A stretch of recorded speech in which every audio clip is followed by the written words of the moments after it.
17 defeats in 18 months. High Commander Relis Vor had watched the numbers scroll across his display so many times that they had burned themselves into his memory. 17 battles against a species that had only discovered faster-than-light travel 2 decades ago. 17 humiliations against creatures from a planet so hostile that most galactic species refused to believe it could support intelligent life. The council chamber fell silent as Relis stood from his seat. His scales had dulled from stress. His officers avoided his gaze. "We have tried superior firepower," he said. "We have tried surrounding them. We have tried cutting their supply lines. Nothing works. They adapt faster than any species we have ever encountered." Admiral Tessic, an elderly female with scarred scales, spoke up. "Perhaps it is time to consider negotiations. The humans have made several offers to negotiations." Relis slammed his fist on the table. "We are the Galactic Dominion. We do not negotiate with prey species." "Then what do you suggest?" Tessic asked coldly. "We have lost 40 vessels this month alone." Relis let the silence stretch. He had hoped it would not come to this. But hope was a luxury that defeat had stolen from him. "The Keth Vol," he said. The chamber erupted. Officers shouted over each other. Some pushed back from the table, as if the name itself was dangerous. Tessic's face went pale beneath her scales. "That creature has been in stasis for 300 years, she said. "It killed its last 6 handlers. It cannot be controlled." "It does not need to be controlled," Relis replied. "It needs to be aimed." He activated the central display. A human face appeared. Male, middle-aged, with dark skin and gray hair at his temples. His expression was calm, almost gentle. "Daniel Okonkwo," Relis said. "The humans have sent him as a diplomatic envoy to Arbiter's Rest. One human, alone, unprotected, a diplomat." Tessic frowned. "What use is breaking a diplomat's mind? Our intelligence suggests he has direct communication with their military command. He carries their negotiation parameters, their strategic limits, their breaking points." Relis smiled without warmth. "The Keth Vol will extract every secret from his mind. Then it will destroy him from the inside out. And the humans will learn what happens to those who challenge the Dominion." The vote took less than an hour. Fear of the humans had finally grown larger than fear of the Keth Vol. Relis traveled alone to the deep storage facility on the station's lowest level. The guards at the door had never seen what lay beyond it. Their predecessors, the ones who had sealed the creature away 3 centuries ago, were long dead. The containment chamber was cold. Frost covered the walls. In the center sat a pod of black metal, covered in warning symbols in 12 different languages. Relis pressed his authorization code into the panel. The pod hissed. Steam escaped from its seams. Then it began to open. What emerged was difficult to look at directly. It was shadow given form. Tendrils of darkness that moved like smoke. And eyes. Too many eyes, scattered across its mass like stars in a dead sky. The Keth Vol did not speak aloud. It did not need to. Its voice appeared directly in Relis's mind, cold and ancient. "You wake me." "Yes." Relis fought to keep his thoughts controlled. The creature could read everything if he let it. "I have a task for you. A mind to break." "Yes." The Keth Vol shifted. Its many eyes turned toward him, and Relis felt his memories being rifled through like pages in a book. His childhood fears. His secret shames. The face of his dead brother. Then the presence withdrew, and Relis gasped for breath. "A human," the Keth Vol said. "I have never tasted a human mind. They are from a death world. They are resilient. Dangerous." Something that might have been laughter echoed through Relis's skull. "All minds have cracks, Commander. All minds have darkness. I will find what this human fears most, and I will make him live it until his consciousness tears itself apart." "Can you do it without killing him immediately?" "We need information first. I can make the breaking last for days if you wish. Weeks. I can peel his sanity away 1 layer at a time." Relis nodded, ignoring the nausea rising in his throat. "A stealth vessel will take you to Arbiter's Rest. The station is neutral ground, so you must be subtle. No one can know the Dominion sent you." "Subtlety." The Keth Vol's form rippled with what might have been amusement. I have been hunting mine since before your species learned to build fires, Commander. I know how to stalk prey. The creature flowed toward the door, its darkness somehow deeper than the shadows around it. Then it paused. This human, it said. You fear him. I can taste it in your thoughts. What is he? He is just a diplomat. No, there's something else. Something your own mind does not understand yet. The eyes glittered. Interesting. Perhaps this hunt will be less boring than I expected. The Kethval disappeared into the corridor, leaving Relis alone in the frozen chamber. He told himself he had made the right decision. He told himself the Dominion would finally have its victory. But somewhere deep in his mind, in a place the Kethval had touched and left raw, a small voice whispered that he had just made a terrible mistake. He ignored it. He had no other choice. The old merchant had been crying for 20 minutes. His species did not produce tears. Instead, his forearms trembled and his antennae drooped flat against his skull. Daniel Okonkwo sat across from him in the small cafe and said nothing. He had learned long ago that silence was often more valuable than words. They took everything, the merchant finally said. His translator box turned his clicks and whistles into flat English. My family, my business, my homeworld. The Dominion came and they took everything. I'm sorry, Daniel said. He meant it. Why do you care? You are human. Your people are winning the war. What does the suffering of one old Tez Saren matter to you? Daniel considered the question carefully. Because suffering matters. It doesn't become less real just because someone else is also suffering. The merchant stared at him for a long moment. Then his antennae lifted slightly. You are a strange human. I've been told that before. They sat together for another hour. Daniel asked about the merchant's family, his children, the business he had built over 60 years. He listened to stories about a world he would never see, destroyed by a war he was trying to end. When they parted, the merchant gripped Daniel's hand with two of his own. Thank you, he said, for listening. No one has listened in a very long time. Daniel walked back to his quarters through the winding corridors of Arbiter's Rest. The station was ancient, carved from a massive asteroid centuries ago. Millions of beings lived here from hundreds of species. It was neutral ground, protected by treaties so old that no one remembered who had written them. That IT was also, Daniel knew, the most likely place for him to die. His quarters were small but comfortable. He sat on the bed and opened his personal log. The device was encrypted with the best security Earth could provide. It would not help him if the Dominion decided to take him by force, but it made him feel slightly better. Day 7 on Arbiter's Rest, he said aloud as the device recorded. No official contact from the Dominion yet. They know I'm here. Everyone knows I'm here, but they're making me wait. He paused, gathering his thoughts. I've been spending time with refugees, mostly species displaced by the war. Some of them hate humans. They blame us for the destruction, even though the Dominion started this conflict. I don't argue with them. Their pain is real, even if their target is wrong. He stood and walked to the small window. Outside, stars wheeled slowly as the station rotated. Somewhere out there, ships were fighting and dying. Personal note, he continued. I've been thinking about Maria today. Our anniversary would have been next week. 15 years since the cancer took her. 15 years since I held her hand and watched her go. He touched the window with his fingertips. I still miss her. I don't think that ever stops. But the missing has become part of me now. It doesn't control me anymore. It just exists like a scar that has finished healing. He thought about his daughter, Amara. They had not spoken in 3 years. She had begged him not to take this mission. When he refused, she had said things that still hurt to remember. She was right to be angry. He was 62 years old. He should be retired, playing with grandchildren, not flying to a neutral station to negotiate with an empire that wanted humanity extinct. But someone had to try. I know this mission may fail, Daniel said to the recording device. I know I may not survive, but if there's even a small chance that talking can stop the killing, then I have to take it. That's what Maria would have wanted. That's what I spent my whole career learning. Violence is easy. Understanding is hard.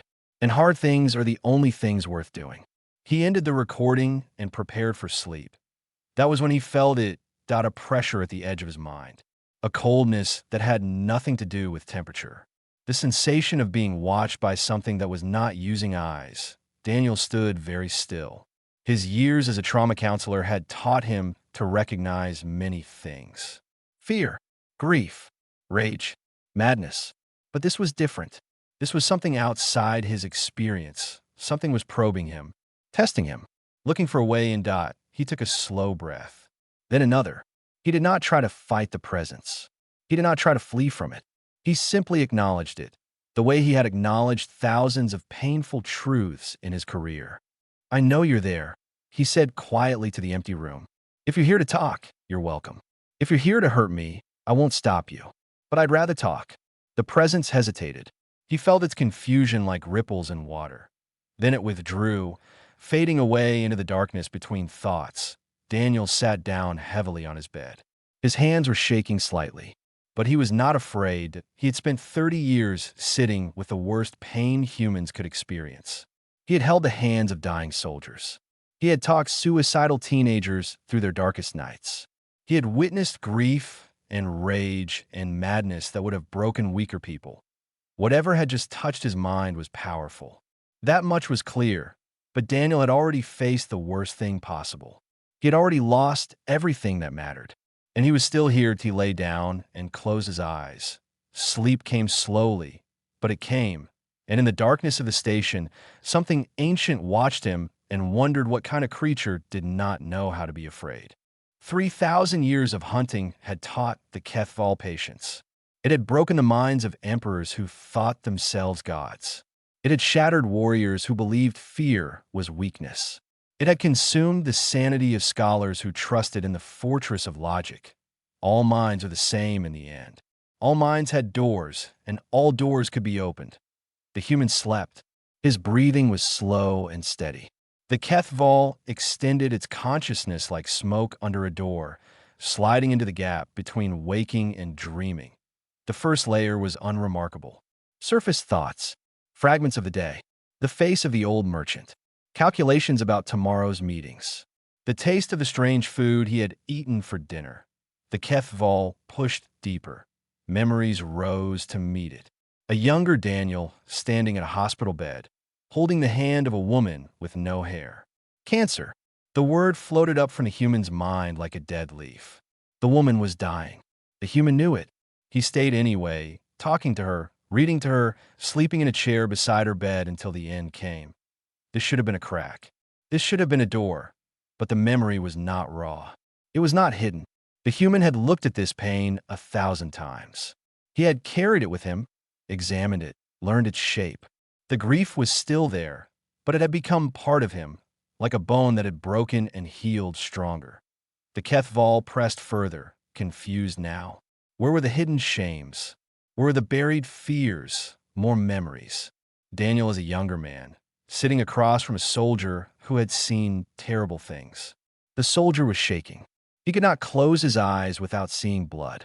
Daniel sat with him for 6 hours without speaking, without judging, simply being present while the soldier found words for things that had no words. Another memory. Daniel on a roof at midnight, talking to a teenage girl who wanted to die. He did not tell her that life was worth living. He did not tell her that things would get better. He asked her about her favorite book, her favorite song, the name of her childhood pet. He asked her small questions until dawn came and the urge passed. The HFY had seen suffering before. It had seen trauma and loss and despair in every form imaginable. But it had never seen someone walk in suffering by choice over and over again and take it into themselves so that others did not have to carry it alone. This human was not a warrior. He was not a commander or a spy. He was something the HFY had no name for. It pushed deeper still, searching for the breaking point that had to exist. No creature could survive without armor. No mind could be truly open. It found Daniel's failures. The patients he could not save. The soldier who had taken his own life a week after their last session. The teenager who had refused to come down from the bridge. The faces came one after another, each one a wound that had never fully healed. Here, the HFY thought. Here is the door. It tried to twist the memories. It tried to inject despair into the guilt. It tried to whisper that Daniel had failed, that he was not good enough, that every death was his fault. But the human's mind rejected the invasion. Not through force, not through walls or defenses, simply through acceptance. Daniel had already thought these thoughts. He had already asked himself these questions. He had already faced the possibility that he was not enough, that he could not save everyone, that some battles were lost before they began. And he had decided to keep trying anyway. The Kethval retreated to the edge of the human's consciousness, shaken in ways it did not understand. In 3,000 years, it had never encountered a mind without cracks. It had never found a door that was already open, standing wide, inviting anyone to enter. How did you break someone who had already broken themselves and rebuilt from the pieces? How did you terrify someone who had already faced the worst and made peace with it? The human's eyes opened. He lay still in the darkness, staring at the ceiling. The Kethval froze, certain it had been detected. "I know you're there," Daniel said calmly. "I felt you moving through my memories." The Kethval did not respond. It could not respond. For the first time in millennia, it did not know what to do.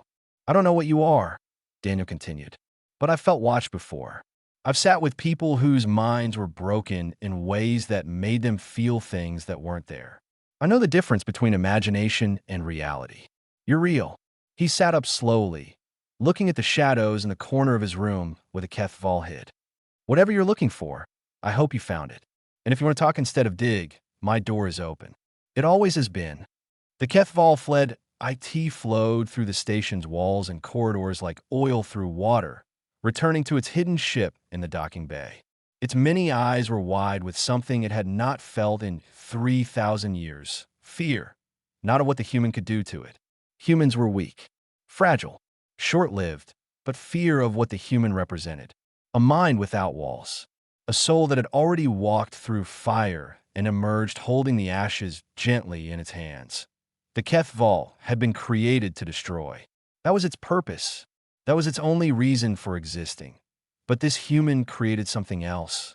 He took broken things and made them whole. He sat in darkness and did not look away. For the first time in 3,000 years, the Kethval wondered if there was another way to exist, and that question terrified it more than anything it had ever encountered. Report. High Commander Relis Vor's voice crackled through the communication device. The Kethval sat in its darkened ship, surrounded by shadows that were part of its own body. It should have been simple. Reach into the human's mind. Find the secrets. Break the vessel. Send the information back to the Dominion. Instead, the Kethval found itself doing something it had never done before. It lied. "The human is more complex than expected," it said. "I require additional time to map his psychological defenses." A pause. Then Relis spoke again, suspicion clear in his tone. "You have broken emperors in a single night. You have destroyed minds that were protected by the finest psychic shields in the galaxy. And yet one human diplomat requires additional time. The Deathworlders are different. Their minds are not structured like other species. I must be careful not to alert him before the extraction is complete." Another pause. "Very well. You have 2 more days. After that, I expect results." The connection ended. The Kethval sat in the darkness and examined itself. Something had changed. Something fundamental had shifted in the ancient architecture of its consciousness. That it had lied to protect the human. Why? The creature flowed out of its ship, moving through the station's hidden spaces. It needed to observe. It needed to understand. It needed to know why this single human had disrupted 3,000 years of certainty. That it found Daniel in the refugee section of the station. He was sitting on the floor with a group of children from a species the Kethval did not recognize. Small, furry creatures with too many eyes and not enough limbs. They were orphans. Their world had been destroyed in the crossfire between human and Dominion fleets. The children should have hated him. Instead, they were climbing on him, chattering in their high-pitched language, pulling at his clothes and hair. Daniel was laughing. The Kethval watched, invisible and silent, as the human played with children who had every reason to despise his kind. He made faces. He pretended to be a monster, chasing them around the room while they shrieked with delight. He let them win every game. Later, when the children were tired, he sat with the oldest one, a girl perhaps 10 years old by her species standards. She was not playing. She was staring at nothing, her eyes empty. Daniel did not try to make her play. He did not try to make her talk. He simply sat beside her, close enough that she could feel his presence, far enough that she did not feel trapped. After an hour, she spoke. The Kethval did not understand her language, but it understood the emotion. Grief, loss, anger. Daniel listened. He did not interrupt. He did not offer solutions. He simply witnessed her pain, holding space for it to exist. When she finally fell asleep, exhausted from crying, Daniel carried her to a bed and covered her with a blanket. His face was tired. His eyes were wet. He was crying for a child he had just met. A child whose species was not his own. A child whose parents might have been killed by human weapons. The Kethval had consumed the minds of thousands of beings. It knew cruelty. It knew selfishness. It knew the darkness that lived in every heart. But this was something different. This was a human choosing to carry pain that was not his own. This was strength turned inward, used not to conquer, but to comfort. That night, the Kethval tried again. It waited until Daniel was meditating, his mind still and open. Then it reached deeper than it had ever reached before, past memories, past emotions, into the very core of who the human was. What it found there broke something inside the ancient creature. Daniel had already lost everything. His wife was dead. His daughter had abandoned him. His career was over. He had come to this station knowing he would probably die. And yet, in the center of his being, there was no despair. There was no hatred. There was only a quiet determination to ease whatever suffering he could before the end came. More than that, there was compassion for the Dominion itself. Daniel understood why they were afraid. He understood that their aggression came from terror of the unknown, from centuries of being the most powerful force in the galaxy, suddenly confronted with something they could not control. He did not excuse their violence, but he understood it. And understanding, the Kethval realized, was the first step toward healing. The creature withdrew from the human's mind, trembling. For 3,000 years, it had existed to destroy. The Dominion had found it, the last survivor of a species that had once shared thoughts in perfect harmony. They had twisted it, warped it, turned a being of communion into a weapon of devastation. IT had forgotten what it was before. It had forgotten that minds could touch without breaking. But this human remembered, not through any psychic ability, simply through patience and presence and the willingness to sit with pain. Daniel opened his eyes. He was looking directly at the shadow where the Kethval hid. "I know you're still there," he said. "I've felt watch before. Would you like to stop circling and come in?" The Kethval hesitated. In 3,000 years, no one had ever invited it anywhere. No one had ever spoken to it without fear that IT should complete its mission. It should break this human and return to the Dominion with its secrets. But for the first time in 3,000 years, the Kethval wanted something else. That IT wanted to understand how a broken creature could still choose to heal.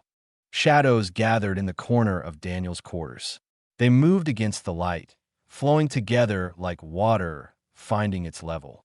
Then they rose, and the Kethval stood before him for the first time. Daniel did not scream. He did not reach for a weapon. He simply looked at the creature with the same calm attention he gave everyone. "Thank you for coming," he said. The Kethval's many eyes blinked in confusion. Its voice entered Daniel's mind directly, cold and ancient. "You are not afraid?" "No." "Why?" Daniel considered the question. "Fear comes from not knowing yourself. I spent 30 years excavating my own mind. There's nothing in there I haven't already met." The creature shifted, its form rippling like disturbed water. "I was sent to destroy you, to break your mind and extract your secrets." "I know." "And still you are not afraid?" Daniel smiled slightly. "I've been afraid many times in my life. I was afraid when my wife was dying. I was afraid when my daughter told me she never wanted to speak to me again. I was afraid when I agreed to come here, knowing I probably wouldn't go home." He paused. "But fear is just information. It tells you something matters. It doesn't have to control what you do next. The Kethval moved closer. Daniel could feel the cold radiating from its form, the weight of its ancient consciousness pressing against his own. I have broken thousands of minds, the creature said. Emperors, warriors, scholars. All of them had walls. All of them had secrets they try to hide. You have nothing. I have plenty, Daniel said. I just stopped hiding from a long time ago. How? The question surprised them both. The Kethval had not meant to ask it, but something in this human made questions rise unbidden, like air bubbles in deep water. Daniel gestured to the small chair across from his bed. Would you like to sit? I know you probably don't sit, but the offer stands. I do not understand you, the creature said. It did not sit, but it stopped moving, which was perhaps the same thing. That's all right. I don't fully understand myself either. None of us do.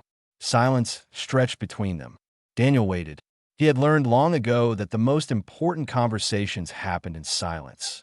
Finally, the Kethval spoke again. Before the Dominion found me, I was something else. My species lived in communion. We shared thoughts the way you share air. There was no loneliness. No soperation. We were one mind in many bodies. What happened? The Dominion came. They wanted our ability for themselves. When we refused to serve them, they killed everyone. Everyone except me. The creature's eyes dimmed. They kept me. They twisted me. They made me into what I am now. A weapon. A thing that breaks other things. Daniel nodded slowly. I am sorry. Why? You did not do this.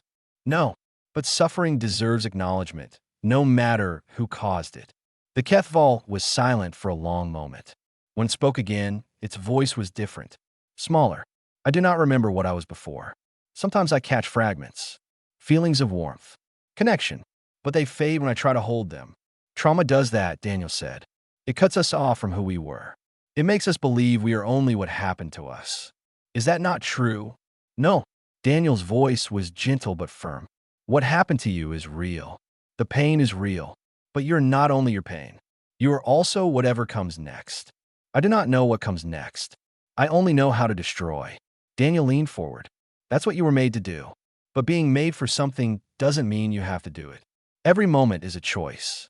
Every breath is an opportunity to become something different.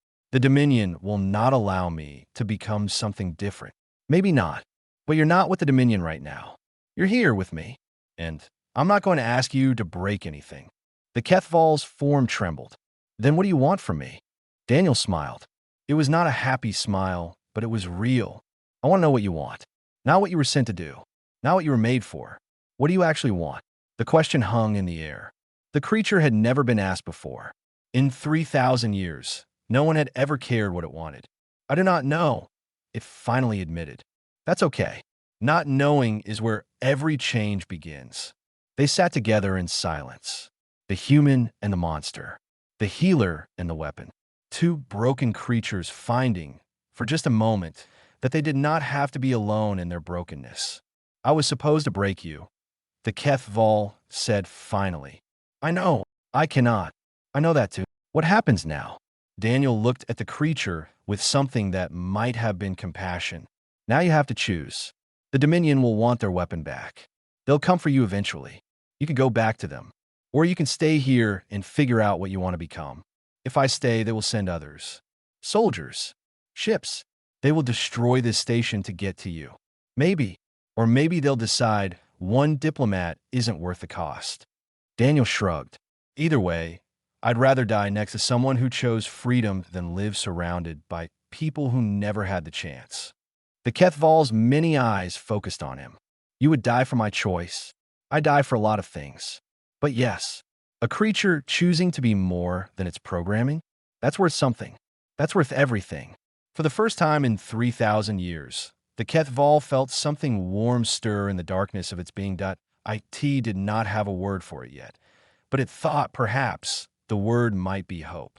High Commander Relis Vor arrived at Arbiter's Rest with 20 soldiers and a cold fury burning in his chest. The Kethval had stopped responding to communications. 3 days of silence from a creature that had never disobeyed an order in 3,000 years. Something had gone wrong. The station's security forces tried to stop them at the dock. Relis walked past them without slowing. This station is neutral ground, the security chief protested, a four-armed insectoid whose voice clicked with alarm. And the human is a spy, Relis replied. Detain us if you wish. The Dominion will respond accordingly. The security chief stepped aside. No one wanted to start a war over one diplomat. Relis and his soldiers marched through the station's corridors. Refugees fled before them. Merchants locked their doors. The Dominion's reputation preceded them like a wave of fear. They were almost to the humans' quarters when shadow blocked their path. The Kethval rose from the floor like smoke from a fire, its many eyes fixed on Relis, and the commander felt his thoughts being read like words on a page. You have been compromised, Relis said. The human has turned you somehow. This is why we keep you in stasis. This is why we should have destroyed you centuries ago. The Kethval said nothing. It simply stood between the soldiers and the corridor beyond. Step aside, Relis commanded. That is an order. For the first time in 3,000 years, the creature spoke aloud. Its voice was rust and gravel, and used muscles remembering how to form words. No, the sound echoed off the walls. The soldiers shifted nervously. They had heard stories about the Kethval. They knew what it could do. No. Relis's scales flushed dark with anger. You dare refuse a direct order? You are a weapon. You were made to obey. I was made for many things, the Kethval said. Obedience was not one of them.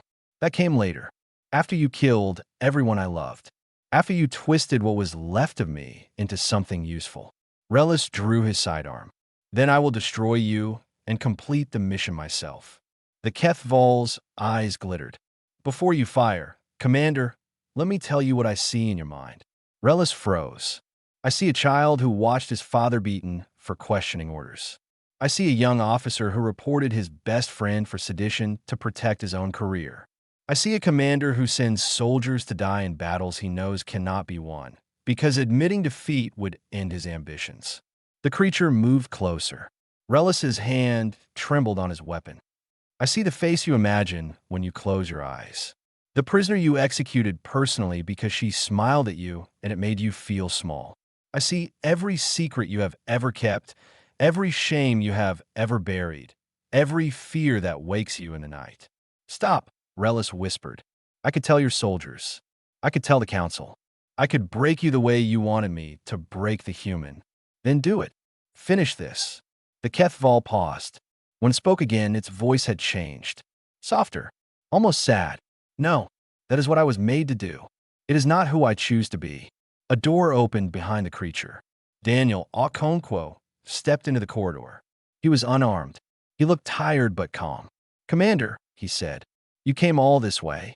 Would you like to sit down and talk? Relis stared at him. You did this. You corrupted my weapon. I listened, Daniel said. That's all. I listened to a creature that had been in pain for 3,000 years, and I didn't look away. That is not possible. The Kethval has no feelings. It is a machine, a tool. No. Daniel walked forward until he stood beside the creature. The Kethval is a survivor, the last of its kind, alone for longer than your entire species has existed. And despite everything that was done to it, despite being turned into a weapon against its will, it still remembered how to hope. Relis raised his weapon. His soldiers did the same. I will kill you both. Maybe, Daniel said. But then what? Another human will come. Another diplomat. Another soldier. We don't stop, Commander. That's the thing about us. We keep trying. We keep reaching out. We keep believing that understanding is possible, even when all evidence says otherwise. You're monsters. Deathworlders. You cannot be reasoned with. Daniel smiled sadly. We're not monsters. We're just stubborn. We come from a world that tried to kill us every day, and we survive by working together, by sharing our pain, by refusing to give up on each other. He took another step forward. The soldiers' weapons tracked him. You sent a mind-reading beast to break me. Instead, we talked. That's all I want to do with you, Commander. Talk. Find out why we're really fighting. See if there's a way to stop. The Dominion does not negotiate with prey. The Dominion has lost 17 battles against prey. Maybe it's time to try something different. Relis stood frozen. His weapon was raised. His soldiers waited for orders. The Kethval watched with ancient eyes. The moment stretched like glass about to break. Then Relis lowered his weapon, that he did not holster it. He did not surrender, but he lowered it, and his soldiers did the same. One conversation, he said. That is all I am agreeing to. That's all I'm asking for. Relis looked at the Kethval. And this creature? The Kethval stays with me, Daniel said. It has earned the right to choose its own path. The ancient creature shifted. Its voice entered Relis's mind one final time. I will not serve the Dominion again, but I will not fight against it either. I am done being a weapon for anyone. Relis nodded stiffly. The Council will not accept this. Then we'll talk to the Council too, however long it takes. They walked together down the corridor. Human, Dominion Commander, ancient creature of shadow and sorrow. Behind them, soldiers followed in uncertain silence that IT was not peace. It was barely even a beginning, but somewhere in the galaxy, word spread. The Dominion's ultimate weapon had refused its purpose. It had chosen the human. It had chosen hope. And in refugee camps and resistance cells and conquered worlds and hidden shelters, beings of 100 species heard the story and wondered if maybe, just maybe, there was another way forward. Not through fear, through understanding that IT would take years. It would take sacrifice. There would be setbacks and betrayals and moments when everything seemed lost. But Daniel had spent his whole life sitting with impossible pain. He knew that healing was never quick, never easy, never complete. He also knew it was always worth trying. And now, for the first time, he was not trying alone.